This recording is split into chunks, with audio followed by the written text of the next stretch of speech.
In a forgotten church record book, discovered hidden beneath the floorboards of Salem's oldest meeting house in 2018, authorities found evidence of over 200 missing persons connected to the Massachusetts witch trials that history never recorded.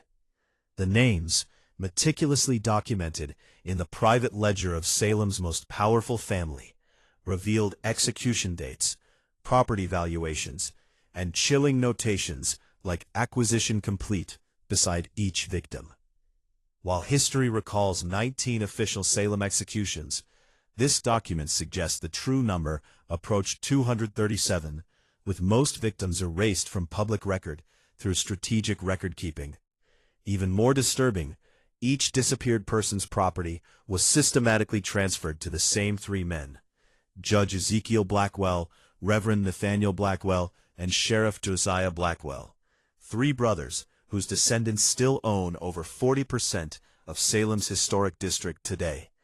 The most haunting detail? The final entry, dated October 1720, contains only 5 words beside a young woman's name: Mercy Blackwell, family matter resolved.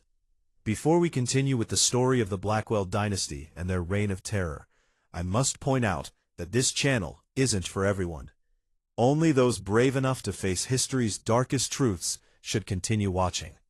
If you're one of the select few who seeks out these hidden horrors, subscribe now and tell me in the comments which state you're listening from. These are the stories most channels fear to tell, and we're just getting started. Let us travel back to colonial Massachusetts, where the seeds of this forgotten nightmare were first planted. The year 1692 marks not just a dark chapter in American history, but the beginning of a conspiracy far more sinister than most historians dare acknowledge. Salem in 1692 was a community gripped by fear. Nestled among the dense forests of Massachusetts Bay Colony, the settlement of roughly 500 souls clung to rigid Puritan beliefs as protection against both the wilderness surrounding them and the perceived evils lurking within their midst. The village consisted of a central meeting house, several dozen wooden homes clustered nearby, and outlying farms scattered throughout the surrounding countryside. The Puritan faith dominated every aspect of daily life, with strict observance expected from all community members. The Blackwell family held a position of unparalleled influence. Their stately 2-story home stood directly across from the meeting house, its glass windows, a rare luxury, gleaming in the afternoon sun. Judge Ezekiel Blackwell, the eldest brother at 46, commanded the local court with unwavering authority. His deep-set eyes missed nothing, and his decisions were considered as final as Scripture itself. Despite his comfortable living, he wore simple black attire, maintaining the appearance of Puritan humility, while secretly amassing influence. Reverend Nathaniel Blackwell, 2 years younger than Ezekiel, delivered fire and brimstone sermons each Sunday that left the congregation trembling. His voice could shift from a whisper to a thunderous roar that seemed to shake the very rafters of the meeting house. With his gaunt frame and intense gaze, many believed he could see directly into a person's soul to detect the slightest impurity.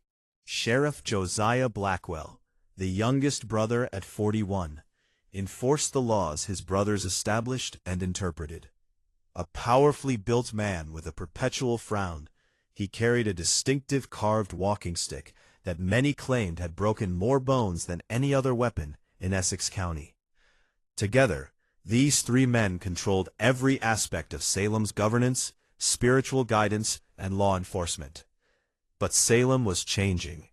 New merchants were establishing businesses, creating competition for the Blackwell's trading interests. Families like the Putnams and Proctors were gaining influence, threatening the brothers' iron grip on the community.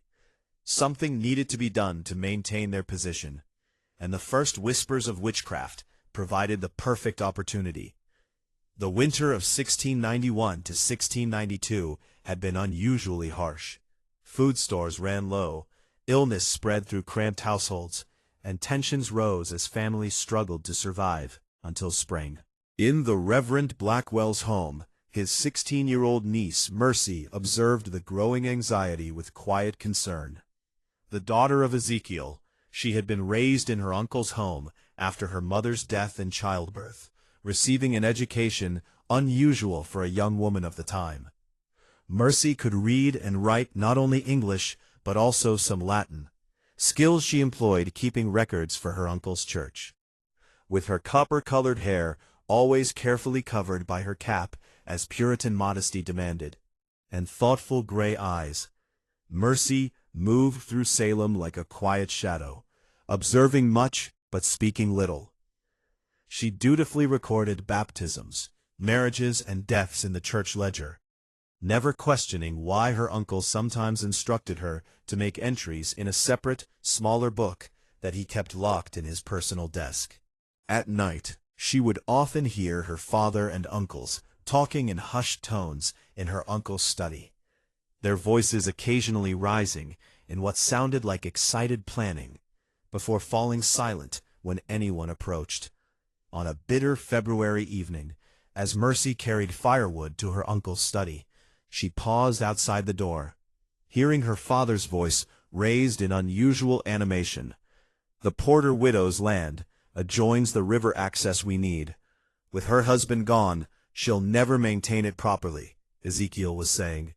"She refused to sell to me twice now," replied Josiah, his deep voice tinged with frustration. "Perhaps," said Nathaniel, his tone measured and cold, "the widow Porter might soon face troubles of a different nature. I've heard disturbing reports of strange behavior. Times like these require vigilance against the devil's influence." A chill that had nothing to do with the winter cold ran down Mercy's spine as her uncle's laughter mingled together. 2 weeks later, when the first accusations of witchcraft erupted in Salem Village, Mercy couldn't help but remember that conversation and wonder at the coincidence. The accusations spread like wildfire through the dry kindling of Salem's fears. Young girls writhing on the meeting-house floor, claiming invisible torments, respectable wives suddenly named as consorts of Satan, farmers accused of blighting crops and killing livestock. And at the center of it all stood the Blackwell brothers, Ezekiel solemnly presiding over hasty trials, Nathaniel providing theological justification for the proceedings, and Josiah dragging the accused from their homes in the dead of night. What began with 3 accused witches in February swelled to dozens by May. The jail overflowed with frightened prisoners awaiting trial. The community fractured as neighbor accused neighbor, old grudges suddenly recast as evidence of malefic influence. Through it all, Mercy dutifully recorded names in her uncle's private ledger, never questioning why so many of the accused owned property that her father had previously expressed interest in acquiring. When the widow Porter was arrested on a rainy April night, Mercy finally began to understand the terrible pattern unfolding before her. The widow's screams echoed through the village as Josiah and his deputies dragged her from her home. The next morning, Mercy overheard her father and uncles discussing how her property would need to be managed during her imprisonment. Within a week, the widow's prime riverside land had been purchased by Ezekiel at a fraction of its value, ostensibly to pay for her care while imprisoned. As spring turned to summer, the executions began. The first to die was Bridget Bishop, hanged on June 10th at what would later be called Gallows Hill. Mercy watched from a distance as the woman's body swung from the branch of a great oak, her uncle's voice rising in prayer for the soul of the condemned witch. That night, unable to sleep, Mercy slipped into her uncle's study and with trembling hands opened the locked drawer using a key she had secretly copied weeks earlier.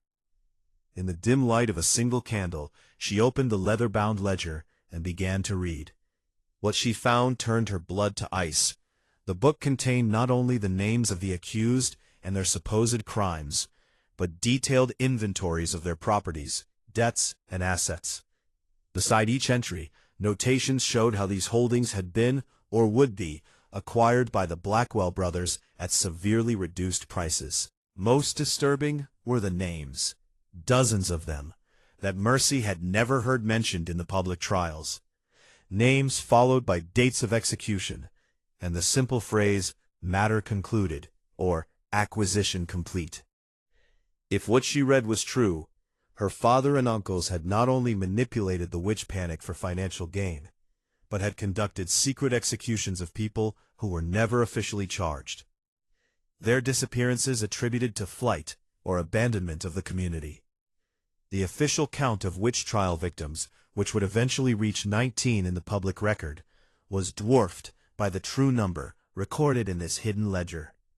Just when we thought we'd seen the depths of human cruelty, the horror in Salem intensifies.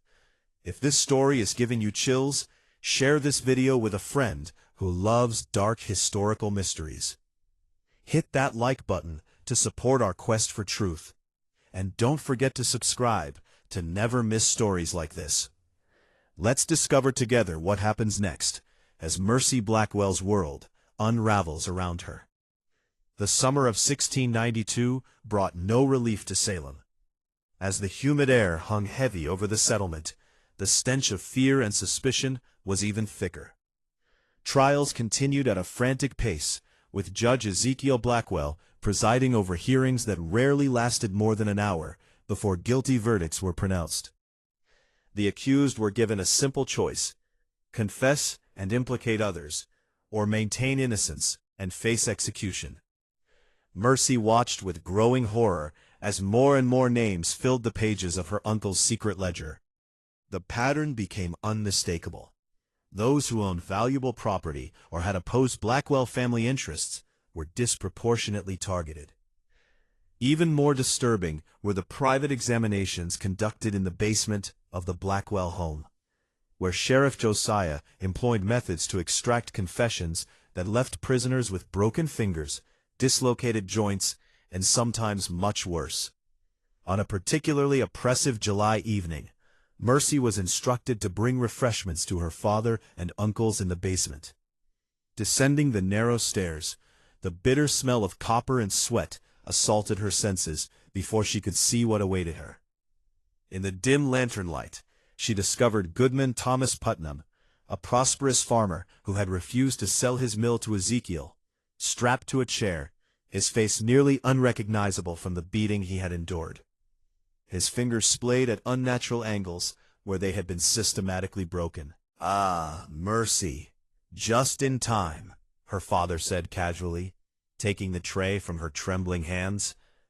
"Goodman Putnam has just remembered witnessing Goody Proctor communing with the devil. Isn't that fortunate?"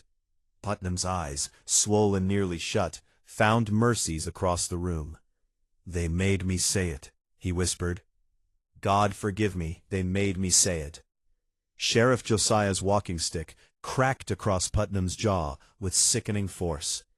"The devil makes you say many things, Putnam, but now you speak God's truth, do you not?" Mercy fled upstairs, her heart pounding against her ribs like a trapped bird. That night, unable to sleep, she crept once more into her uncle's study and made careful copies of several pages from the secret ledger, hiding them beneath a loose floorboard in her bedroom. Whatever happened, someone needed to know the truth of what the Blackwell brothers had done and continued to do. As August arrived, a disturbing new development emerged. Several accused witches had managed to escape from the Salem jail, reportedly fleeing into the wilderness rather than face trial. At least, that was the official account spread by Sheriff Josiah. But Mercy, who continued to secretly access her uncle's records, found different information in the ledger. Names of the escaped prisoners appeared with notations like "questioned privately" and "disposed of, swamp burial." One entry particularly chilled her: Rachel Nurse, resistant to questioning, eliminated quietly, property transferred successfully, family informed of escape to Rhode Island. The realization struck Mercy with the force of a physical blow. Her uncles and father were not merely manipulating the trials for financial gain.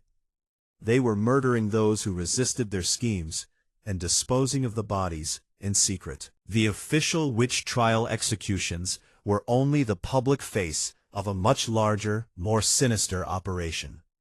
Determined to gather evidence, Mercy began taking calculated risks.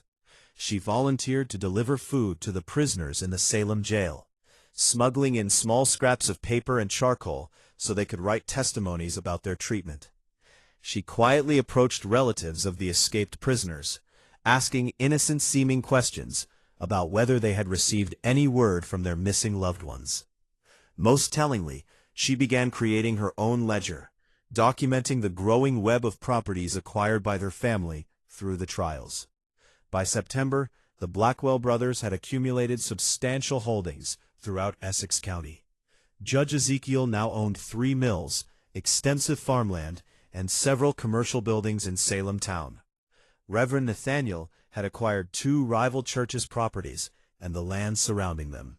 Sheriff Josiah controlled much of the riverside property, giving him effective command over shipping access. Their wealth had multiplied exponentially in just 7 months, but opposition was growing.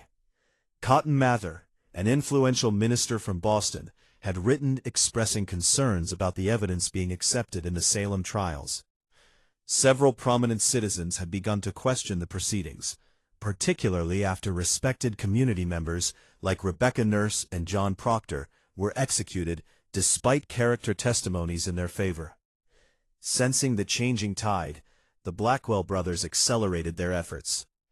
The secret ledger now included a list of priority acquisitions, with names of property owners yet to be accused. Among them were some of the wealthiest and most influential families in the colony, families whose downfall would cement Blackwell control over the region for generations. On a rain-soaked evening in late September, as Mercy was adding to her collection of evidence, a floorboard creaked behind her. Turning with a start, she found her cousin William, Sheriff Josiah's son, standing in the doorway of her bedroom, his eyes fixed on the documents spread across her bed. "I knew someone was accessing Father's study," he said quietly. "I never imagined it would be you, Mercy." For a moment, neither spoke. Then William stepped forward, closing the door behind him. "They'll kill you if they discover this," he whispered, gesturing to her notes. Mercy straightened her back, preparing for the worst. "Will you tell them?" William hesitated, then shook his head slowly. "No, because what they're doing is wrong. I've known it for months, but I was too afraid to speak. Last week, I followed my father and 2 of his deputies into the woods north of town. They were dragging something wrapped in canvas. I watched them." His voice broke. "I watched them bury Goodwife Foster in an unmarked grave. She didn't escape to Rhode Island as they claimed." Mercy felt a surge of hope at finding an unexpected ally, but it was quickly tempered by fear. "We need proof that others will believe. My word against my father's, or yours against your father's, won't be enough." "There's a meeting tomorrow night," William said after a long pause. "All 3 of them, in Uncle Ezekiel's study. They're planning something big, something they're calling the final acquisition phase. If we could somehow hear what they're planning." The following night, Mercy and William concealed themselves in the small storage space adjacent to Judge Ezekiel's study, a forgotten closet accessible through a narrow panel they had carefully loosened earlier that day. Through the thin wall, they could hear the Blackwell brothers clearly as they gathered around the judge's desk. "The timing must be perfect," Ezekiel was saying, his quills scratching across parchment as he spoke. "When Governor Phipps returns from Boston next month, these trials may be restricted. We must secure the remaining properties before then." "The list is ambitious," Nathaniel observed. 17 families in 3 weeks. Even with our efficient methods, that presents challenges. "We'll accelerate the private examinations," Josiah replied, his voice cold and businesslike. "Those who won't confess and implicate others need not reach the public gallows. The swamp has room enough." "What of the Corwin estate?" Ezekiel asked. That's the prize that will establish our shipping monopoly. I've already planted evidence at Corwin's home, Josiah said with grim satisfaction, a poppet with pins hidden beneath the floorboards of his kitchen. We'll discover it tomorrow, during a search. By week's end, his properties will be ours. As the brothers continued detailing their plans, Mercy and William exchanged horrified glances in the darkness of their hiding place. The scale of the conspiracy was even greater than they had imagined. Not isolated acquisitions, but a systematic plan to seize control of the entire region's commerce and governance. When the meeting concluded, the cousins slipped away to the safety of the stable, where the stamping of horses would mask their whispers. "We need to get this information to Governor Phipps directly," William insisted. "My father has men watching all the roads, but I know trails through the forest. I could reach Boston in 2 days as I leave tonight." Mercy shook her head. "They'd notice your absence immediately. I should go. They pay less attention to my comings and goings. It's too dangerous for you to travel alone." "More dangerous to remain," Mercy countered. "Tomorrow they plan to search the Corwin home for that planted evidence. What if they decide to search our rooms as well? They'd find everything." After heated debate, they reached a compromise. William would create a diversion the following evening, something that would draw attention to the North Road, while Mercy slipped away south toward Boston with their evidence. She would take her documentation, including copied pages from the secret ledger, directly to Governor Phipps. The next day passed in excruciating slowness, as Mercy made careful preparations, concealing documents in the lining of her cloak and securing a small packet of food. As dusk approached, William departed on his errand, promising to start a small fire in an abandoned barn north of town, enough to draw attention but not endanger anyone. Mercy waited for the alarm to sound, her small travel sack hidden beneath her bed. But as the church bell began to toll, signaling an emergency, her bedroom door burst open. Sheriff Josiah stood in the doorway, flanked by 2 deputies, his face twisted in cold fury. "Mercy Blackwell," he intoned formally, "you are hereby charged with witchcraft and conspiracy against godly authority." Behind him appeared her father and uncle, their expressions unreadable. "Search her room," Ezekiel ordered. "The devil leaves evidence of his influence." With practiced efficiency, the deputies tore apart her small chamber, quickly discovering her hidden documents and the travel sack. Josiah examined the papers, his face darkening with each page he reviewed. "It seems my niece has been quite busy," he said, handing the documents to his brothers. "Recording her meetings with the Dark One, planning to spread lies about godly men." "How did you know?" Mercy whispered, her voice barely audible. Ezekiel stepped forward, his cold eyes fixing on hers. "William has always been a loyal son. Did you truly believe he would betray his family for a foolish girl's fantasies?" The betrayal struck Mercy like a physical blow. She had trusted her cousin completely, never imagining he would lead her into a trap. "Take her to the special holding room," Nathaniel instructed. "We'll begin her examination immediately. By morning, I expect she'll be eager to confess her sins and name her accomplices." As the deputies dragged her from the room, Mercy caught a glimpse of William, standing in the shadows of the hallway, his face expressionless. Only the slight trembling of his hands betrayed any emotion as he watched his cousin being taken away. The special holding room was in fact the root cellar beneath the meeting house, a damp, windowless space where the Blackwells conducted their most private interrogations. As Mercy was roughly secured to a chair, she realized with growing horror that her fate would likely never be recorded in the official proceedings of the Salem trials. Like so many others, she would simply disappear, another victim of her family's ruthless ambition. Ezekiel entered alone, closing the heavy door behind him. In his hands, he carried the leather-bound ledger that had started Mercy's investigation. "I had such hopes for you," he said quietly, placing the book on a small table. Intelligence and obedience, a rare combination. You could have been very useful to our family's future. How many? Mercy asked, finding her courage. How many innocent people have you murdered for their property? Ezekiel shrugged as if the question held little importance. People die in times of crisis, some publicly, as examples, others more discreetly, when public executions might raise uncomfortable questions. He opened the ledger to its final pages. The official record will show 19 executions when this business concludes. The actual number, he smiled thinly. Let's just say the Blackwell legacy will be secure for generations. You won't get away with this, Mercy insisted, though her voice wavered. Governor Phipps will investigate. Others are already questioning the trials.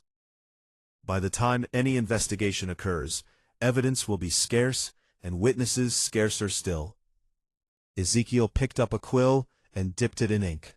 Now, I have a final entry to make in this book. The question is, what shall I write beside your name, daughter? The tension in that root cellar would mark the turning point in Salem's darkest chapter, though few would ever know the full truth of what transpired there. As the events in Salem reached their climax in October of 1692, a remarkable confluence of circumstances altered the course of history.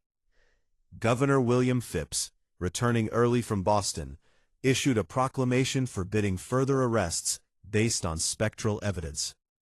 Though Mercy's whereabouts remained unrecorded in any official document from the period, a mysterious letter reached the governor's office just before his declaration, a letter containing detailed evidence of judicial misconduct and property seizures connected to the trials.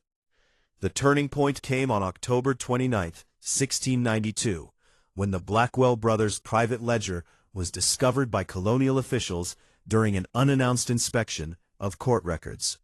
The brothers disappeared that same night, along with several deputies loyal to Sheriff Josiah. Rumors spread that they had fled to Virginia, or perhaps the Caribbean, taking substantial wealth with them. For decades, the full extent of the Blackwell's crimes remained hidden. The colony, eager to move beyond the shame of the witch trials, focused on the 19 official victims, rather than investigating disappearances that might reveal a more extensive conspiracy. Families of the missing were left to wonder what had truly happened to their loved ones, many accepting the official explanation that their relatives had fled the colony in fear. It wasn't until 1720, nearly 30 years after the trials, that a startling discovery brought the Blackwell legacy back into focus. Workers renovating the old Salem meeting house uncovered a hidden chamber beneath the main floor, a room whose walls were scratched with dozens of names and dates. Forensic examination of the site revealed evidence of extensive bloodstains and multiple shallow graves nearby. Among the items recovered was a small journal, its pages water-damaged but still partially legible. The author, identified only as M.B., had documented the final days of her imprisonment and the unexpected turn of events that had allowed her to escape the fate planned for her. Though many pages were illegible, one passage stood out with chilling clarity. When they came for me that final night, I believed death was certain. But as Uncle Josiah raised his knife, a commotion above stayed his hand. William appeared at the cellar door, not as betrayer, but as savior, having alerted the governor's men to our location. In the chaos that followed, I witnessed what I can only describe as divine justice. My father and uncles, architects of so much suffering, fleeing like common criminals into the darkness. I know they will not stop. Wherever they have gone, their ambition and cruelty will continue. I make this record so that those who come after will know the truth of what happened in Salem. Not a supernatural panic, but a calculated scheme of murder and theft disguised as religious zeal. The official records show 19 victims. The true number approaches 237 souls, their names recorded in the Blackwell ledger, and on these walls where many breathed their last. I write this in October 1720, having returned to Salem after years in hiding, determined that the truth will not remain buried forever. The journal ends abruptly, mid-sentence, its final page stained with what appears to be blood. No record exists of what became of Mercy Blackwell after this entry, though local legend suggests she may have been the final victim of her family's legacy, perhaps tracked down and silenced by relatives determined to protect the Blackwell name. The passage of time often buries the darkest secrets, but sometimes the truth finds ways to surface no matter how deeply it was buried. In the centuries since, the Blackwell descendants scattered throughout New England, many changing their name to escape the growing rumors of their ancestors' crimes. Property records show that much of Salem's most valuable land remained in Blackwell-connected families until the mid-19th century. The blood-soaked origins of their wealth, obscured by time and deliberate omission from historical accounts. Perhaps most disturbing is the recent discovery of letters dating from 1695 to 1730, suggesting that the Blackwell brothers established a new power base in the southern colonies, where they continued their practice of manipulating local justice for financial gain. Reports of disappearances and unexplained property transfers followed their movements like shadows, though no formal charges were ever brought against them. The Salem witch trials remain one of America's most infamous miscarriages of justice, but the traditional narrative captures only the public face of a much darker conspiracy. While scholars debate the exact number of victims and the full extent of the Blackwell's crimes, the evidence points to a systematic campaign of terror and acquisition that far exceeded the official record. This mystery shows us how the most terrifying monsters in history are not supernatural beings, but humans driven by greed and the lust for power. What do you think of this story? Do you believe everything was revealed, or are there still Blackwell secrets waiting to be discovered? Leave your comment below. If you enjoyed this tale and want more horror stories like this, subscribe, hit the notification bell, and share with someone who loves historical mysteries. This channel isn't for everyone, only those brave enough to face the darkest truths of our past.